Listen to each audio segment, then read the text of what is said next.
Hey everybody, it's Party Elite, continuing my mini-series about potential DLC for Total War Warhammer 2. In my previous video, I briefly discussed the two legendary lords I think we'll get for the High Elves. As their counterpart, I think we'll see the Dark Elves get a roster update in the same DLC as well, so I'd like to follow that up with this discussion about potential legendary lord updates that Dark Elves will get alongside the High Elves. First up, I think we're likely to get Crone Bronn, the Blood Queen of Har Ganeth. As one of the most ancient hag queens with a burning hatred for Morathi, she will make for an interesting addition, though she doesn't seem to have much of a detailed backstory. Born in the Old World, she is the oldest child of Elandrian, one of Malekith's lieutenants. She was once beautiful beyond measure, but with age, that changed, and while Morathi uses the Cauldron of Blood to stay fully rejuvenated year-round, Crone Bronn was either not told the secrets of, or was not allowed access to the Cauldron of Blood that Morathi uses during Death Night, and must instead use a weaker one that only revitalizes her for a short while. As a result of this, she spends most of her time holding court cloaked and hooded, hiding her aged appearance. In fact, only a few close attendants know what she really looks like, and if they were to tell others, they would be put to death. Only during the handful of days past Death Night, when she has been rejuvenated, does she walk freely, without shame of her otherwise horrid appearance. In fact, anytime people wish an audience with Bronn, they're fortunate if it falls during this small window of positivity in the Crone's year. There was one year that Bronn tried to avoid taking the bath in the Cauldron of Blood in an attempt to defy Morathi. She nearly died from old age, having to sacrifice her own followers to keep herself rejuvenated, and decided never to try that again. Despite her less than glamorous appearance, Crone Bronn is one of the greatest brides of Cain, with a mastery over murder that goes beyond even Morathi. This makes Bronn feared and respected as the High Priestess of the Cult of Cain, and resultingly, the ruler of Har Ganeth. It is said that she can kill with a touch, and open wounds with a whisper, able to drive Dark Elves into a murderous frenzy with ease. Leading the unholy rites of the Lord of Murder, she looks to wipe the taint of Chaos cults, and strongly suspects Morathi is somehow involved. As we have learned, the Morathi we are getting in the game is very much involved, and this should lead to some interesting friction. So, we're looking at a pretty interesting character here, and I imagine her boons on the campaign map will be heavily geared towards Witch Elves, considering her post, and her campaign will likely revolve around Chaos cults, Morathi, and she might actually want to preserve the Vortex. If she's anti-Chaos, does it make sense for her to want to disrupt it? I imagine she'll do quite well offensively in melee, though might have low armor and low melee defense, and I imagine she'll at least have a Cauldron of Blood as a mount. Frenzy almost guaranteed, and she might pass Frenzy on to nearby units as well, and she might also provide a degree of magic resistance to units around her too. It'd be nice to see, as a campaign mechanic, a periodic mechanic much like the moon phases from the Beastmen. Whenever Bronn takes part in the Death Knight rituals, we are presented with a few options that will provide faction buffs and debuffs until the next Death Knight, or at least temporarily. It'd be very interesting, I think, to see buffs turn to debuffs halfway between two Death Knight rituals. Say it's 4 turns between them, and between the options, one gives negative 10% upkeep costs and negative 10% recruitment costs. The buff would only last for 2 turns, flipping to a plus 50% to both upkeep and recruitment for the last 2 turns before the ritual returns. This would really have us contemplating our decisions and the timings involved, and I'd love to see something like it. If we do get Crone Bronn, I'd like to see the Sisters of Slaughter as an added unit. Once again, given who Bronn is, the Sisters of Slaughter make a natural addition to the faction.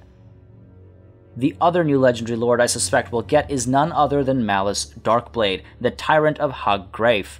This was an ambitious elf, and he was very involved in the world of politics and assassinations. He was good at it too, and ultimately, his ambition led him north, seeking some rumored great power that was hidden far in the north, deep in the realm of chaos. Surprisingly, this was a quest he returned from, at least physically. Malus Darkblade was a bastard born to the military commander of Haggraif. Like all his people, Malus was cruel, cunning, and ambitious, but his status as a bastard meant he could only get so much attention, especially from his father, who had sired many children. Traveling north into the realm of chaos certainly was one way to do it. Having stolen information of this rumored treasure from the temple of his half-brother, Malus was being hunted by Cainite Templars as he traveled north, but he managed to avoid being captured by them, only to be captured by the Autari, a clan of shades in the nearby hills. Using his shrewd diplomatic skills, he managed to strike a deal with the Otari, offering to help them recover a medallion in return for freedom for himself and his men. Succeeding in this task with little issue, he moved on toward a ruined city deep within the wastes where he met a Bray shaman, Kul Hadar. Once more, Malus struck a deal, killing a rival of the Bray shaman to gain knowledge of the Dark Temple, and when Kul Hadar betrayed Malus, the Darkblade managed to escape alongside his warband because he saw it coming. Then, he pushed onward towards the Gate of Infinity. Malus Darkblade was able to find the treasure, but in doing so awoke the demon Sarkhan, the Drinker of Worlds, who proceeded to possess the Darkblade and threatened to take his soul unless he gathered 5 magical artifacts needed to set him free. Malus had 1 year to complete this task. The first of 5 artifacts was the Octagon of Pron.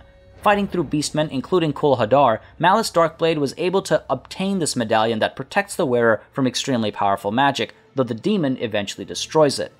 The next artifact, the Idol of Kolith, had to wait a while as Malus returned home momentarily, only to be arrested and tortured by his own father for embarrassing the family of which he was but a bastard. The daemon helped Malus resist the pain of the immense torture, and his half-sister Nagaira helped him escape alongside his mother, and he was temporarily inducted into a Slaneshi cult where they wanted him for the daemon within.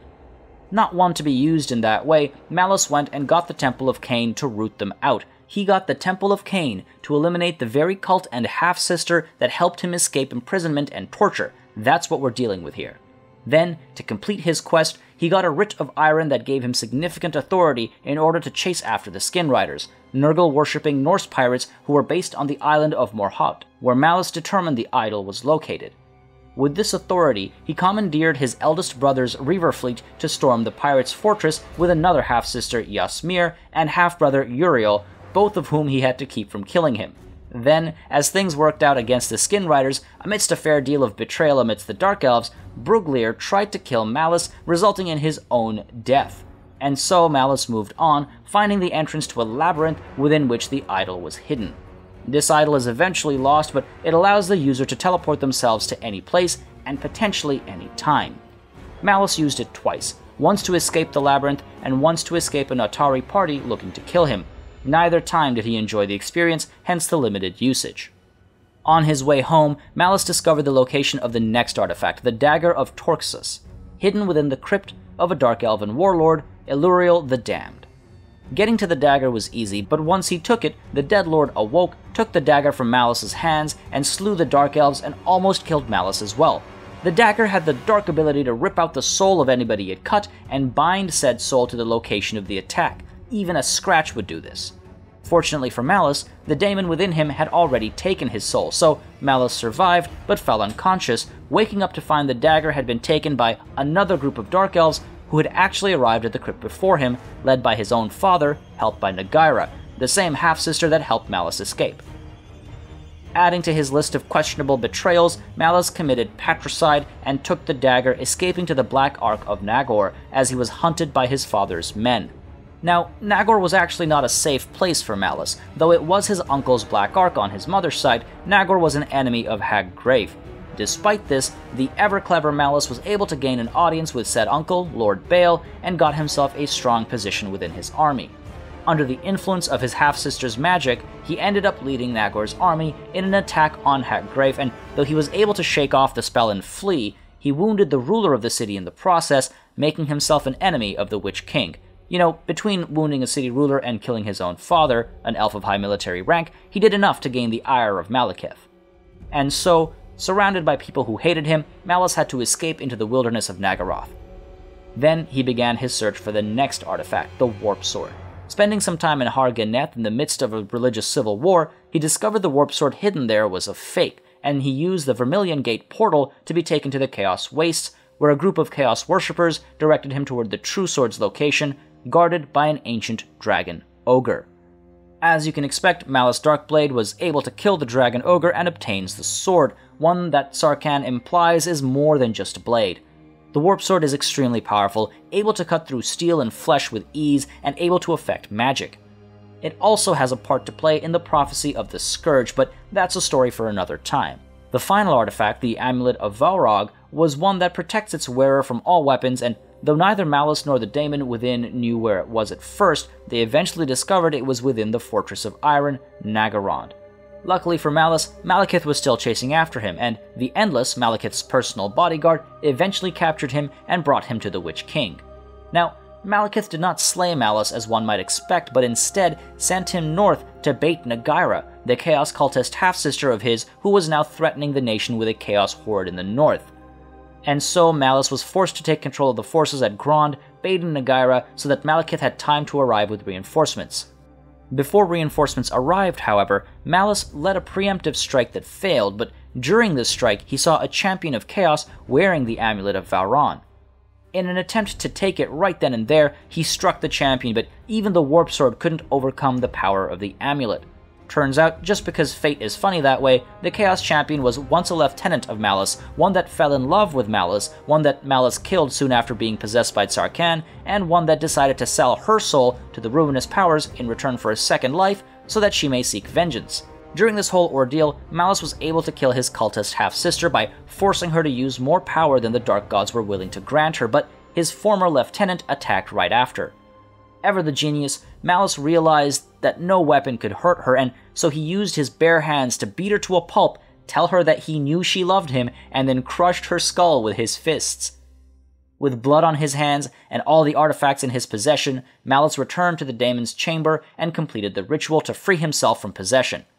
But Tsarkan, being a Chaos Daemon, tried to devour Malice's soul despite the deal, and Malice had to fight Tsarkan with the Warp Sword of Cain in the Time Warp of the Temple. Ultimately, Malice uses the Dagger of Torx to destroy Tsarkan's corporeal form, potentially destroying the dagger in the process as well. Unfortunately, Tsarkan took Malice's soul with him, and now Malice is incapable of feeling pain or bleeding. Without a soul, Malice wandered the wastes for 10 years, with only the Warp Sword of Cain surviving the ordeal with him. One day, a sorcerer approached Malice with a map to Tsarkan's hiding place tattooed on his back as a way of guaranteeing survival. He clearly was not familiar with the concept of being skinned, but Malice made sure to change that, beheading the sorcerer, skinning him, and feeding the remains to his pet Cold One. Following the map, Malice fought the champions of all 4 gods of chaos until he found Tsarkan within the realm of a crazed chaos entity. Trying to trick the entity and flee, Malice was punished for his wit by having Tsarkan bound to him once more, cursed in a way that meant Tsarkan would take control of Malice whenever he slept. And so, nowadays, Malice uses potions to stay awake and potions to fall asleep when the brutality of Tsarkan is required.